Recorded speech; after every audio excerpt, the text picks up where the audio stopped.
He slid the key into the lock slowly, as though afraid to disturb the very air that surrounded his mansion. The door opened with a soft groan, and the first thing that greeted him was not warmth, not laughter, not the welcoming Chatter family. It was silence. A silence, so heavy it seemed to press against his chest. He stood there for a moment in the grand doorway, his eyes adjusting to the dim light spilling from a single lamp left on in the hall. The mansion was enormous. Cold marble floors stretching endlessly, high ceilings that seemed to swallow sound whole, chandeliers that sparkled like frozen stars. It was the kind of house people dreamed of, the kind of house magazines wrote about. And yet to him, it always felt like a museum. Beautiful, yes. Impressive, yes. But lifeless. Empty. He had come home without warning. No driver, no assistant, no phone call ahead. For once, he wanted to feel what it was like to arrive unannounced, to catch a glimpse of his world when nobody was preparing it for him. Perhaps, deep down, he hoped to catch a sliver of something genuine, something real. His footsteps echoed faintly as he moved forward, but then he stopped. There was something unusual in the air, a sound, so soft that, at first, he thought he imagined it. He tilted his head, listening harder. Yes, there was again a melody, a faint hum, delicate and low, like someone singing under their breath, hoping not to be heard. His heart gave a strange, involuntary jolt. For years, this house had been silent, too silent. His son's silence, most of all, was the heaviest burden he carried, a silence born of pain, of trauma, of something that money had never been able to fix. He remembered the countless nights he had sat alone in his office, signing checks for specialists, for therapists, for treatments, none of which had broken that silence. And yet now, here it was, a melody, faint but alive. He took another step, then froze again as another sound followed the melody. Laughter, not a mocking laugh, not the artificial kind he heard at business dinners, but something pure, light, innocent. He blinked rapidly, unsure if his mind was playing tricks on him. His son hadn't laughed like that in years. The memory of his boy's last true laugh was etched painfully in his heart. It belonged to a time before everything changed, before the darkness swallowed their family whole. And now, that same sound was echoing faintly from the other side of the mansion. His breath caught. He didn't move right away. Instead, he leaned against the wall, closing his eyes, letting the sound wash over him. For the first time in so long, he felt hope bloom, fragile and terrifying, inside his chest. What if it was real? What if his boy was laughing? But then fear struck him like a blade. What if he was wrong? What if this was just a cruel trick of his imagination, born from his loneliness? He clenched his fists, fighting the urge to run toward the sound. Part of him wanted to protect that moment of fragile hope, afraid that if he hurried, it might vanish like mist in the morning sun. He forced himself forward, each step heavy with anticipation. The sound grew clearer, the melody stronger, the laughter more distinct. He could almost make out words now, though faint, as though carried on the wind. His pulse quickened. He reached the edge of the long hallway that led into the heart of the house. The walls were lined with portraits of ancestors, men and women who had built dynasties, who had commanded respect. Their painted eyes seemed to follow him as he walked, judging him, reminding him that all the wealth in the world had failed to bring life back into his home. The closer he drew, the more surreal it felt. This was his house, his fortress, his empire made of stone and glass. And yet, in that moment, he felt like an intruder, like he was trespassing on something sacred. He slowed his pace, his breath ragged, every instinct telling him that whatever he was about to see would change everything. He paused at the threshold of the living room. He didn't dare step inside yet. Instead, he pressed a hand against the wall, steadying himself. The laughter was clearer now. It was unmistakable. It was his son, his boy, the one he thought was lost to silence forever.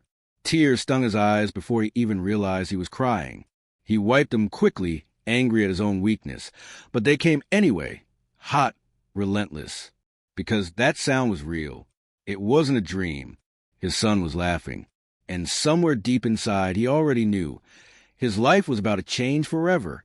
He stood there at the threshold, his hand still pressed against the cold wall, his body trembling as though he had run miles. The sound of laughter filled the room ahead, innocent and free, cutting through the oppressive silence that had lived in this house for years. He felt paralyzed. Every instinct urged him to walk in, yet something held him back. A fear, a desperate need to preserve the fragile miracle unfolding before him. Finally, he inhaled sharply and stepped forward. His polished shoes sank into the thick Persian carpet as he entered the living room, but his mind was too clouded to notice. And then he saw it. The sight froze him in place. There, in the center of the living room, on the very floor that had hosted world leaders, celebrities, and power brokers, sat a son, not curled up in silence, not hiding behind a blank stare, but alive. His small frame was bent forward, his lips moving, his eyes wide with a light the father hadn't seen in years. And in front of him, kneeling on the floor, was the maid, not dressed in her uniform of routine service, not carrying a feather duster or a tray, but sitting on the ground like a guardian angel who had descended from nowhere. Her dark hands cupped the boy's face with such gentleness that it looked as though she was holding something sacred, something fragile that might shatter as she let go. The billionaire's chest constricted painfully. His son was smiling, a smile so pure, so radiant it struck him like lightning. His boy's teeth flashed, his dimples showed, his eyes sparkled with life. He hadn't smiled like that since before the tragedy, before the nights of screaming silence, before the endless chain of specialists had filled their house with sterile hope and broken promises. And then it happened. Words. The boy spoke. His voice, shaky but real, cut through the father like a sword. "Sing it again," the boy whispered, his small hands tugging gently at the maid's sleeve. The father's knees buckled. He gripped the wall to keep himself from collapsing. His son was speaking. He wanted to cry out, to fall to his knees, to thank God in that instant. But the scene held him frozen. The maid smiled at the boy, her eyes tender, and began to hum again, a melody so soft, so haunting, that the air in the room seemed to vibrate with it. The boy giggled, leaned closer, and whispered another word, a real word, clear. The billionaire's hand flew to his mouth to stifle the sob clawing its way up his throat. His son hadn't spoken a word in years. Not one. Therapists, neurologists, countless hours of expensive treatment. Nothing had broken the silence. And yet here, with this woman, with someone who was supposed to simply clean his house, the impossible was happening. The father's mind spun in chaos.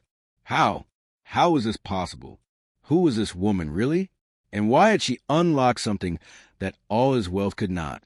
He remembered the countless nights his boy had refused to look at him, the meals eaten in silence, the walls of the mansion echoing with absence. He remembered begging his child, "Please, say something, anything." But nothing ever came, only empty stares and broken silence.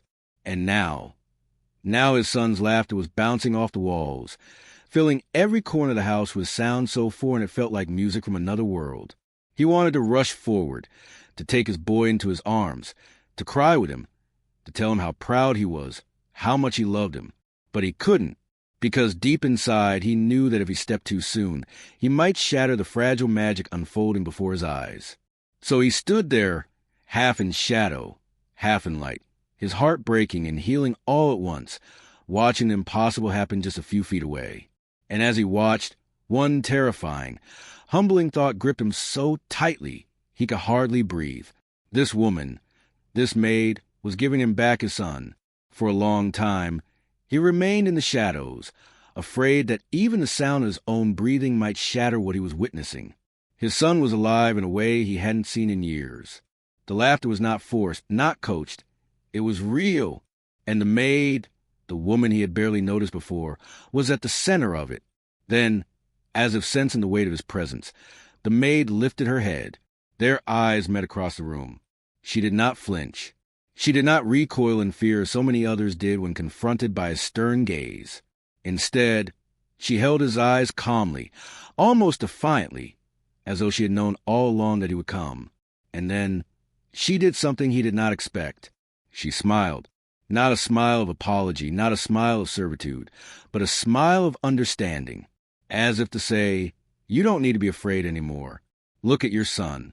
The father's throat tightened. He wanted to demand answers, to ask her how she had done this, how she had accomplished what the finest experts in the world had failed to do. But before he could open his mouth, she turned back to the boy, and then she sang. It wasn't just a song. It was something older, deeper. Her voice carried a raw, unpolished beauty, the kind that didn't belong to concert halls or recordings, but to kitchens late at night, to small children rocked to sleep, to women who carried the weight of generations in their voices. It was a lullaby, but not one he recognized. The melody curled through the air like smoke, soft yet commanding, wrapping around his son like a blanket made of sound. The boy's lips trembled. His small voice, timid but determined, echoed the melody. Not perfectly, not without hesitation, but he was singing. The father's heart exploded in his chest. Tears welled in his eyes, blurring the image before him. He pressed his palm hard against his face, unable to stop the flood of emotion. The maid continued, her voice steady, guiding him like a lighthouse in the storm. The boy leaned closer to her, his tiny hands gripping her arm as if she were an anchor. Between verses, he whispered words that made the father stagger back as though struck. "I'm not scared anymore." The billionaire gasped aloud, a sound he couldn't suppress. His son's voice, shaky, small but alive, had spoken those words. His knees gave way, and for a moment he leaned heavily against the doorframe, trying to steady himself. The words kept replaying in his mind. "I'm not scared anymore." How many nights had he begged for those words? How many times had he stared at his silent child, wishing for even a single syllable? And now, here they were, born not of doctors or therapists, not of money or power, but of a woman whose hands were calloused from cleaning floors. He swallowed hard, staring at her as though she were a mystery he had never cared to solve. Who was she really? She wasn't just a maid. She was something more, something far greater. His mind burned with questions. How did she know this song? Why did his son respond to her when he had rejected everyone else? Why her? He had hired specialists from across the globe, men and women with degrees and reputations, and none had reached his boy. Yet she had done it with nothing but her voice, her patience, her heart. And then he understood, at least partly, she wasn't trying to fix the boy. She wasn't analyzing him, prodding him, testing him. She was simply loving him, meeting him where he was, offering him something money couldn't buy. Connection. The realization was almost too much to bear. He clenched his fists, fighting the storm inside him. Shame, gratitude, awe, all at once. The maid finished the lullaby softly, her voice trailing into silence, and for a moment the room was still. The boy leaned against her shoulder, eyes heavy, but his smile lingered, radiant and unbreakable. And in that silence, the billionaire knew the truth. This woman, the one he had overlooked, the one he had thought of as invisible, had saved his son's soul. For a moment, he could not breathe. His chest rose and fell with shallow, uneven gasps, as though the very air in the mansion had turned too heavy to carry. He had thought himself a strong man, forged in boardrooms, battle-hardened by negotiations where billions of dollars shifted with a single word. But here, in his own living room, he felt small, fragile, helpless. His eyes refused to look away from the scene before him. His son, his only child, resting against the maid's shoulder, his tiny body relaxed, his face softened into peace. And the woman who held him, she wasn't afraid of the boy's brokenness, nor intimidated by the father's presence. She simply existed there with the boy, steady and unshaken, as though she had carried him all her life. The billionaire's throat closed. For years, he had been a man who believed money could conquer everything. Illness? He'd buy the best doctors. Silence? He'd pay for the finest therapists. Loneliness? He'd throw parties, surround himself with voices, with people who praise him. But now he stood face to face with the truth. All his wealth had been powerless to bring back his son's voice, his laughter, his spirit. And this woman, this humble maid, had done it with nothing but a song, a touch and love. His hands trembled violently at his sides. He pressed them against the wall to keep from falling to his knees. Tears blurred his vision again, hot and unrelenting, spilling down his face before he had stopped them. He hadn't cried in years, not at funerals, not in moments of loss. But now, in the presence of this miracle, he broke. A sob tore from his chest, raw and unexpected, echoing in the quiet like thunder. He covered his mouth, ashamed, but it was too late. His son's head turned. Small, curious eyes met his. For the first time in so long, his boy truly saw him. The father staggered forward, one step, then another. He wanted to fall at his son's feet, to hold him, to beg forgiveness for every night of absence, every moment of failure. His lips trembled with words he couldn't yet form. The maid, still kneeling, did not move away. She did not pull the boy back or apologize. Instead, she looked at the father with a quiet strength, her eyes steady, her face calm. And in that look, he saw no arrogance, no pride, no demand for recognition. He saw only one truth she had given without expectation. That realization shattered him. He sank into the armchair closest to the door, burying his face in his hands, his body shaking. Gratitude poured through him like fire. Gratitude so fierce it burned away his pride, his arrogance, his illusions of control. He wanted to thank her 1,000 times, to give her the world, but no gift could equal what she had restored to him. His son's voice, his son's smile, his son's life. The boy giggled again, leaning against the maid's shoulder, unaware of the storm raging inside his father. The sound pierced through the billionaire like sunlight cutting through a storm. For years he had lived in darkness, and now, suddenly, the sun had returned.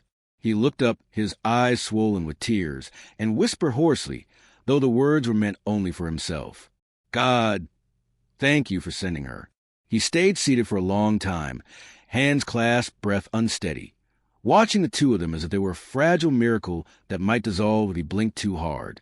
The mansion, his monument of triumph, had never felt smaller, not because its ceilings were any lower or its halls any shorter, but because, in that moment, he understood how little all of it mattered compared to the life returning to his son's eyes. A lifetime of reflexes tugged at him. Call a lawyer, draft a new contract, write a check so large it would make headlines. But beneath those trained impulses, something older and quieter rose, something he'd ignored for years. Conscience, humility, love, none of them could be outsourced. None of them could be delegated to a family office. He stood, slowly, afraid to break the spell. The maid looked up, not startled, not apologetic, simply present, steady as bedrock. His son turned too, lips parted in a soft, real smile that made the father's heart collapse and reform in a single beat. "Hi, buddy," he whispered, voice cracked raw. The boy blinked, then leaned back into the maid's shoulder, safe. It didn't wound him. It humbled him. Safety, he realized, wasn't jealous.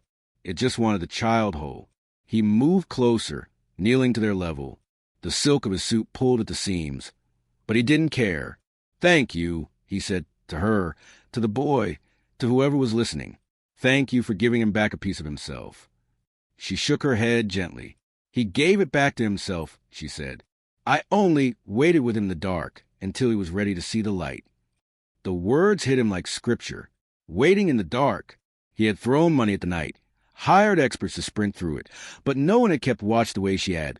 Patient, steady, singing the kind of song that turns a key in a locked heart. He swallowed. "You will never be invisible in this house again." Her eyes flickered, unsure what that meant.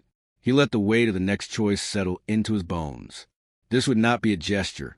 It would be a reordering. Not charity, respect. Not a one-time reward, relationship.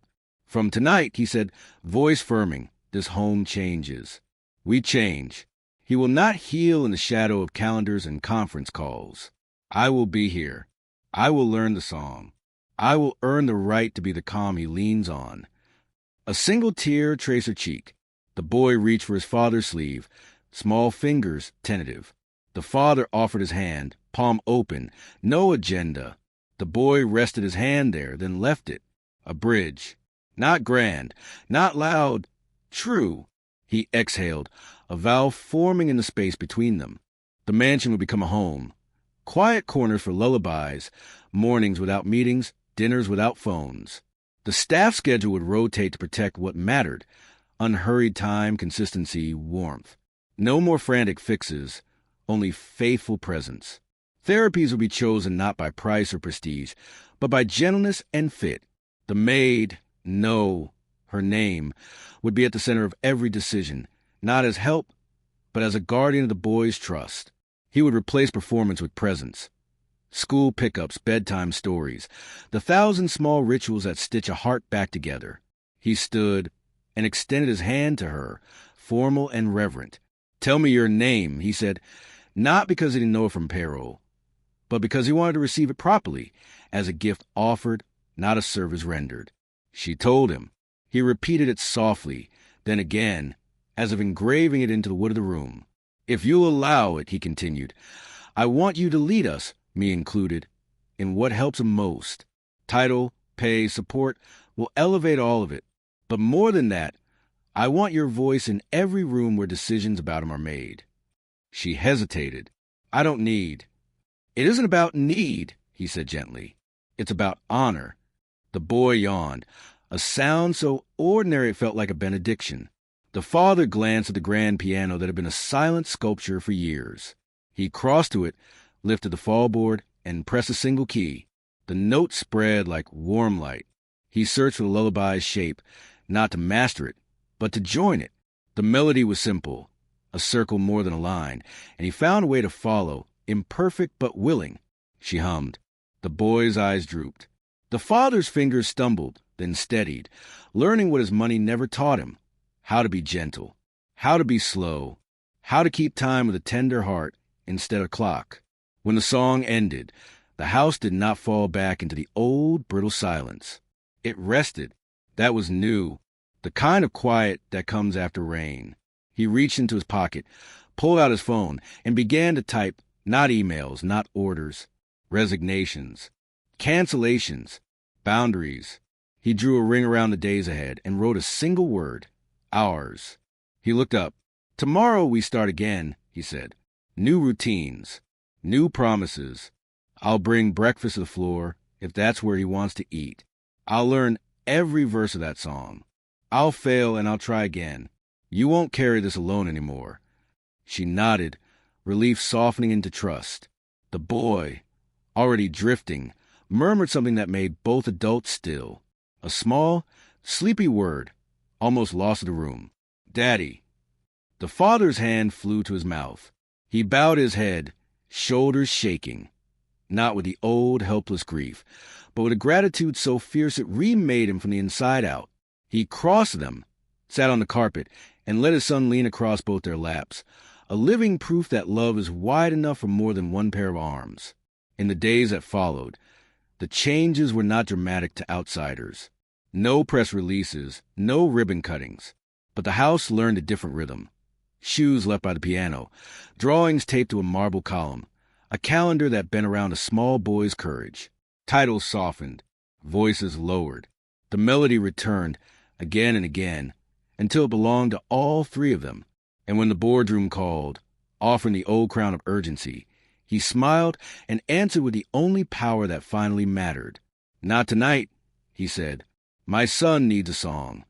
That was a decision that changed everything. Not an empire seized, but a heart surrendered. Not a fortune spent, but a family kept. And in that quiet victory, beneath chandeliers that now felt like stars instead of trophies, a billionaire became what his child had needed all along: a father